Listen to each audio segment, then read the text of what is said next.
कितना accurate location पे पाकिस्तानी बैठे थे, जो आपसे ये पूछ देते थे सब कि दाहिना आंख में मारेगी बायां आंख में मारेगी। इतना खतरनाक पोजीशन पे बैठे था पूरा बम। कारगिल में जितने शहीद हुए थे उस पहाड़ पर भी किसी एक सिपाही के पीठ पर गोली नहीं लगी थी, चाहे वो जाट रेजिमेंट का हो, सिख रेजिमेंट का हो या फिर राष्ट्रीय राइफल का किसी भी रेजिमेंट का था। अमेरिका से मांगा गया टारगेटेड बम तो उसने नहीं दिया, जीपीएस मांगा गया नहीं दिया।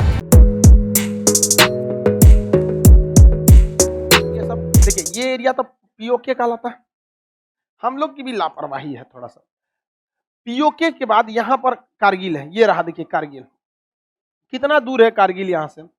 ये कारगिल है, ये कारगिल, बटालिक, द्रास, ये सब एरिया है सेना के। यहां पर पाकिस्तानी क्या किए सब 1999 में हारे कब थे सब? 84 में। कब हारा था सब? हारा था 84 में। और फिर हमला कर दिया सब 1999 में। और घुस के 1900 कारगिल के टाइम पे यहाँ पे हम लोग ठंड के दिन में अपनी अपनी पोस्ट खाली कर देते थे और पाकिस्तानी भी खाली कर देते थे। दोनों लोग कहाँ हट जाते थे? पीछे। चलिए ध्यान देते हैं। तो यहाँ से पाकिस्तान वाला भी पीछे हट गए थे सब, और भारत भी कहाँ हट गया था? पीछे। लेकिन 1999 में पाकिस्तानी सब अपने आदत से तो बाज आते नहीं सब, जैसे हम लोग पीछे हटे तो घुस के बैठ गया। किसमें? कारगिल में। कारगिल की पहाड़ी की खराबी क्या? 80 डिग्री पे ढाल पर, 80 डिग्री ढाल पर है। आप चढ़ ही नहीं सकते बिना रस्सी उसी ठोके। आप रस्सी ठोकेंगे, चढ़ेंगे, ऊपर बनाइएगा ऐसे, उधर बंदूक लेके चढ़ रहा है आराम से, वो आराम से मारते थे सब। कहते थोड़ा सा और ऊपर आ जाओ। पूछता था दाहिना आंख में मारे कि बायां आंख में मारे। सोचिए कितना एक्यूरेट लोकेशन पे पाकिस्तानी बैठे थे सब, जो आपसे ये पूछ देते थे सब कि दाहिना आंख में मारे कि बायां आंख में मारे। इतना खतरनाक पोजीशन पे बैठे था, पूरा बंकर बना के बैठे थे।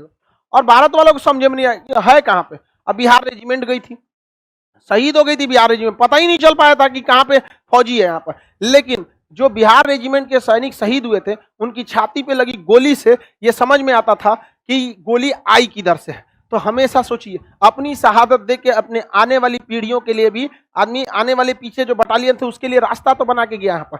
और जब बॉडी चेक किया गया तो किसी भी बिहारी फौज के पीठ पर एक भी गोली नहीं थी। ये बताता है कि चढ़ते में मारे गए। कारगिल में जितने शहीद हुए थे उस पहाड़ पर भी किसी एक सिपाही के पीठ पर गोली नहीं लगी थी, चाहे वो जाट रेजिमेंट का हो, सिख रेजिमेंट का हो या फिर राष्ट्रीय राइफल का किसी भी रेजिमेंट का हो। कोई किसी के भी पीठ पर गोली नहीं लगी थी। और पाकिस्तानियों की लाश को हम लोगों ने दफनाया था, पाकिस्तानी लाश भी लेने से मना कर दिए थे। और कितनों के पीठ पर गोली लगी थी, भागने लगा था सब लास्ट में। अजब हाल है यार, भाग रहा है सब। यहाँ पे आए हो तो मर के जाओ। तो 99 में इन लोगों ने कहा हमला कर दिया? द्रास, बटलिक, यहाँ पे टाइगर हिल। आप देखे होंगे शेर शाह मूवी बनी हुई है, देखें। तो सारे एरिया पे किसने कब्जा कर लिया? पाकिस्तान। इतना भयानक हुआ कि इसमें एयरफोर्स को भी बुलाना पड़ा। एयरफोर्स के जहाज भी मार के गिरा दिया सभी सब, क्योंकि ऊंचाई पर एयरफोर्स कितना काम आएगी? पहाड़ पर तो छुपे रह सकते हैं ना, पहाड़ की दरिया छुप जाइए, यहाँ पे जहाज जाएगा मार के गिरा दीजिए यहाँ पर। तो कई जहाज भी हम लोग के वहां पे डिस्ट्रॉय हो गए थे सब। लेकिन बाद में फिर मिराज 2000 नामक जहाज को लगाया गया। मिराज 2000 जहाज पूरा उड़ान भरा और सबके ऊपर बम्बार्डमेंट करते चला गया। जब इस एरिया में पहुंचा तो यहाँ बहुत सारा भीड़ लगा हुआ था। तो वो एरिया पाकिस्तान में था, नदी उस पार था। तो उसको ऑर्डर आया बेस कमांड से कि नदी को क्रॉस नहीं करना है, क्योंकि जस्ट 1998 में हम लोग ने परमाणु बम का परीक्षण किया था, इसलिए पूरी दुनिया हम लोग से खफा थी।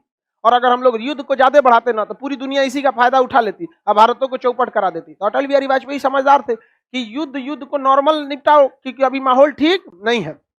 पूरी दुनिया का हम लोग क्या झेल रहे थे? प्रतिबंध झेल रहे थे। तो हम लोग वहां नहीं गए, वरना मिसाइल लॉक कर दिया गया था। बाद में पता चला भीड़ में ना नवाज शरीफ भाषण दे रहे थे, उस समय प्रधानमंत्री थे वहां पे, उड़ जाइए गए रहते प्रधानमंत्री, वहां पे मार दिया गया रहता ये। तो भारत सरकार ने कहा कि नहीं गलती की है।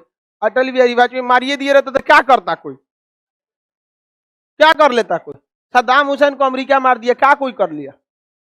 यूक्रेन को मारिए रहा ना, क्या कोई कर लिया? नवाजो शरीफ जाते हैं, वो उदिया जाते हैं वहां पर, उनका भी शहादत हो जाता है यहाँ पर।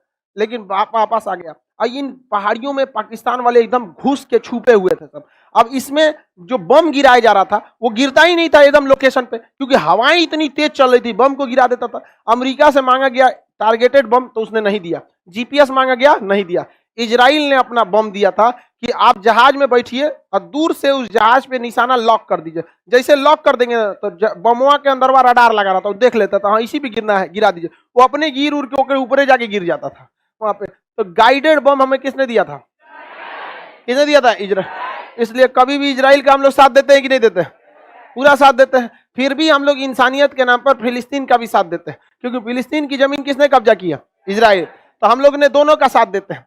जबकि देखिए फिलिस्तीन से हम लोग को क्या मिलता है? कुछ नहीं मिलता। तो लोग कहते हैं इंसानियत के हिसाब से फिलिस्तीन को कौन आता नहीं कश्मीर पे साथ देते हम लोग का? हमारा पे पूरा बवाल हो गया था। खाली यही मैटर था, फिलिस्तीन और इजराइल वाला मैटर। इसी मैटर को लेके क्या हो गया था? बवाल हो गया था। हम तो सही बात बोले थे ना। बाद में उस सबको भी लगता है नहीं खान सर सही बोल रहे थे।